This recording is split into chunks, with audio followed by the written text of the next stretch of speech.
तो यशवा मशियाक में मेरा आप सबको शबद शलोम। यीशु मसीह आप सबके साथ हो, आपको बहुत सारी आशीषें और बरकतें दे मेरे प्रियो। यीशु मसीह के बड़े अनुग्रह के द्वारा एक बार फिर से हमें यह मौका मिला है कि हम यीशु मसीह के पवित्र कलाम के ऊपर, पवित्र वचनों के ऊपर अपना ध्यान लगाएं। जैसे कि हम बुक ऑफ रेवलेशन के ऊपर, प्रकाशित वाक्य के ऊपर स्टडी कर रहे हैं और आज हम उसके 87वें भाग के अंदर हैं। पिछले 86 भागों में हमने बहुत सारी भेद की बातों को सीखा है, जाना है मेरे प्रियो।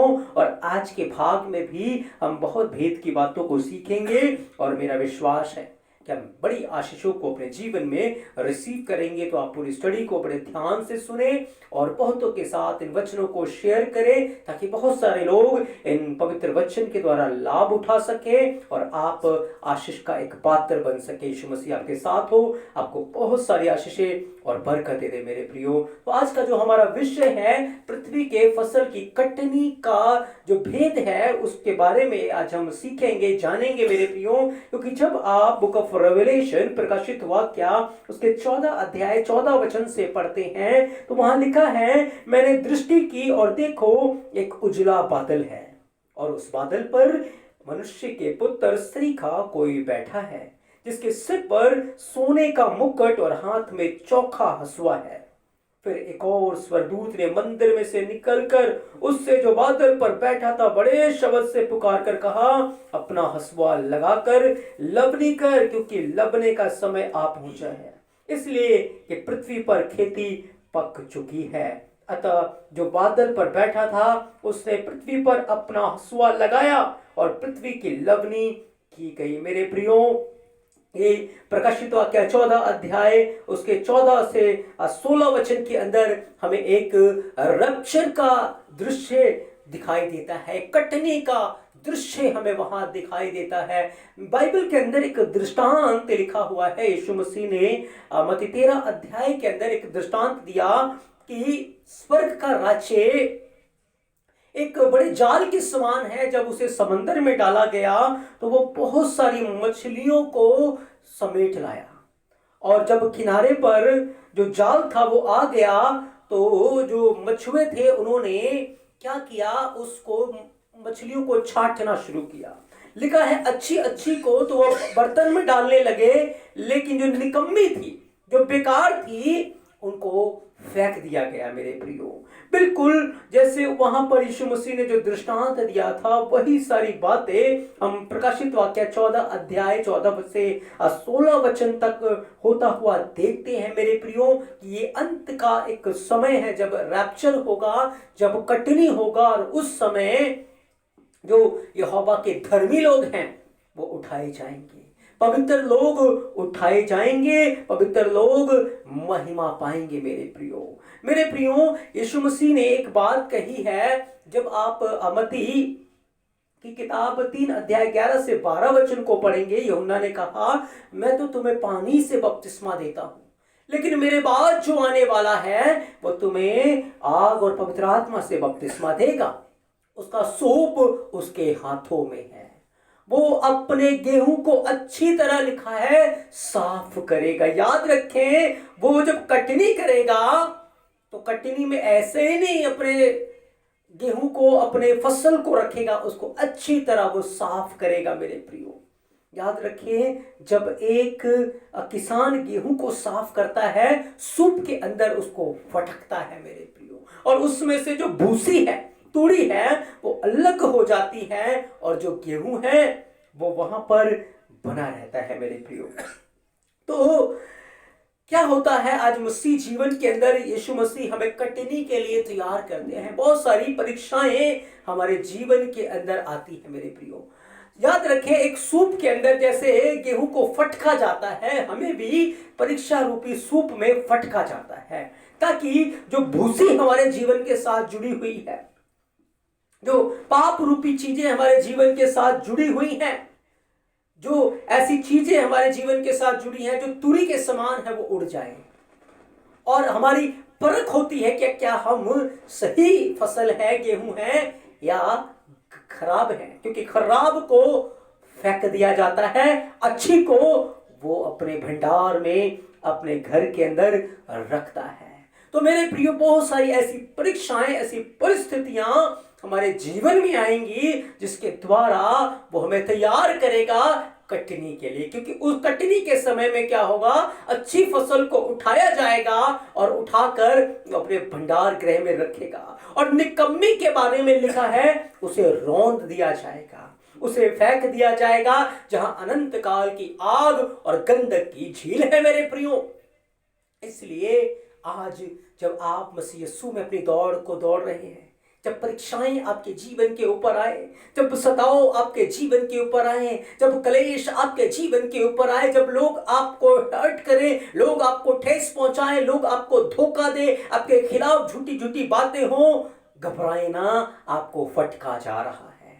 याद रखिए, एक बार यीशु मसीह ने पतरस को कहा था, पतरस, शैतान ने तुम लोगों को मांग लिया है कि गेहूं के समान तुम्हें फटके, पर विश्वास रखो, ढांढस बांधो, मैंने तुम्हारे लिए प्रार्थना की है। उस समय चेलों को फटका जा रहा था, और याद रखे सब यीशु मसीह को छोड़कर चले गए थे। याद रखिए, जब सताव आपके जीवन के ऊपर आए, कलेश आपके जीवन के ऊपर आए, पीठ दिखाने से अच्छा है मसीह के लिए मरना। पीठ दिखाने से अच्छा है मसीह के लिए कोड़े खाना, मसीह के लिए सताए जाना, क्योंकि स्वर्ग में आपको एक बड़ा प्रतिफल मिलेगा। स्वर्ग में एक अनंत मिरास, एक अनंत महिमा आपका इंतजार करेगा मेरे प्रियो। तो आज ऐसी परिस्थितियों के द्वारा, ऐसी परीक्षाओं के द्वारा वो हमें फटकता है, वो हमें तैयार करता है, ताकि हम एक अच्छा गेहूं, एक अच्छा फसल बने, ताकि मेरे प्रियो जब ये कटनी का समय आएगा तो आपको वो उठाकर अपने भवन में, अपनी महिमा में आपको उठा के रखेगा मेरे प्रियो। कटनी को इब्रानी भाषा के अंदर आप पढ़ेंगे तो कसीर बोला जाता है, कुफ, सादिक, योद और रैश। कसीर, कुफ, सादिक, योद, रैश, कसीर। कसीर के अंदर 4 लेटर्स है मेरे प्रियो इब्रानी भाषा के, जिसमें कुफ पहला है, सादिक दूसरा है, योद और रैश है मेरे प्रियो। कसीर के अंदर जो आप कुफ देखते हैं वो पवित्रता को दिखाता है। पवित्रता, पवित्र लोगों की तस्वीर है। कुफ का अर्थ है पवित्र, और सादिक का अर्थ होता है धर्मी। सादिक का अर्थ होता है मेरे प्रियो धर्मी लोग, और योद का अर्थ होता है यहोवा का दाहिना हाथ, और रश का अर्थ होता है सिर। रश का अर्थ है सिर। तो यहां पर हमें एक बड़ा भेद मिलता है। कटनी के अंदर क्या होगा, यहोवा का हाथ धर्मी और पवित्र लोगों को उठाकर शिरोमणि बनाएगा, उठाकर उन्हें अपने भवन में उनको सिर ठहराएगा, उनको वहां ऊंचे स्थान के ऊपर वो नियुक्त करेगा। यहोवा का धर्मी हाथ, धर्मी और पवित्र लोगों को ये कटनी के अंदर जाएंगे मेरे प्रियो, धर्मी और पवित्र लोग। क्योंकि पवित्रता का मतलब होता है अपने आप को बुराई से दूर कर लेना, हर ऐसे काम से, हर ऐसी चीज से अलग हो जाना। और धार्मिकता का अर्थ होता है यहोवा की, यीशु मसीह की आज्ञाओं का पालन करना। मसीह की आज्ञा का पालन करना का अर्थ है धर्मी होना। तो जो इंसान मसीह की आज्ञा का पालन करता है, जो इंसान अपने आप को संसार और संसार की बुराइयों से अलग रखता है, एक दिन यहोवा का हाथ, मसीह का हाथ उन्हें उठाकर स्वर्गीय स्थानों में ले जाएगा मेरे प्रियो, और वो मसीह के साथ अनंत काल के लिए राज्य करेंगे। इसी कसीर में से एक कसर शब्द निकला है। कसर के अंदर कुफ है, सादिक है, रैश है, और कसर का मीनिंग होता है अपने आप को दीन करना, अपने आप को छोटा करना। तो मेरे प्रियो, उस समय जो धर्मी और पवित्र लोग अपने आप को दीन बने हुए हैं, जिन्होंने अपने आप को छोटा किया है, धर्मी और पवित्र वो नहीं है जो घमंड में भरे रहते हैं कि मेरे जैसा तो कोई है ही नहीं, मुझे प्रार्थना करने आती है, मुझे ही सारा कुछ आता है, मेरे जैसा तो कोई है ही नहीं। वो धर्मी नहीं है जो दूसरों को तुच्छ जानते हैं, वो पवित्र लोग नहीं है जो दूसरों को तुच्छ जानते हैं, वो लोग नहीं। जैसे वो फरीसी ने कहा, मैं चुंगी लेने वाले के समान नहीं हूं, मैं सप्ताह में 2 बार उपवास रखता हूं, मैं प्रार्थना करता हूं, मैं दशमांश देता हूं, मेरी दुआ अच्छी है, मेरी चीजें अच्छी हैं, लेकिन चुंगी लेने वाले को तुच्छ जाना। बाइबल कहती है ये फरीसी नहीं, वो चुंगी लेने वाला धर्मी ठहराया गया। तो मेरे प्रिय वो लोग नहीं, लेकिन जो अपने आप को दीन करेंगे, जो धर्मी लोग, पवित्र लोग अपने आप को छोटा करेंगे, वो इस कटनी में उठा लिए जाएंगे और उसकी महिमा के वारिस हो जाएंगे। उसकी महिमा में वो महिमा पाएंगे, उसकी मेज के ऊपर वो खाएंगे पिएंगे। और लिखा है इज़राइल के 12 गोत्रों का वो न्याय करेंगे। इस धरती के ऊपर हमें बस थोड़ा सा दुख है, बस थोड़ा सा पीड़ा है। अगर मसीह में आप हैं तो वो पीड़ा इतनी भयंकर नहीं लगेगी।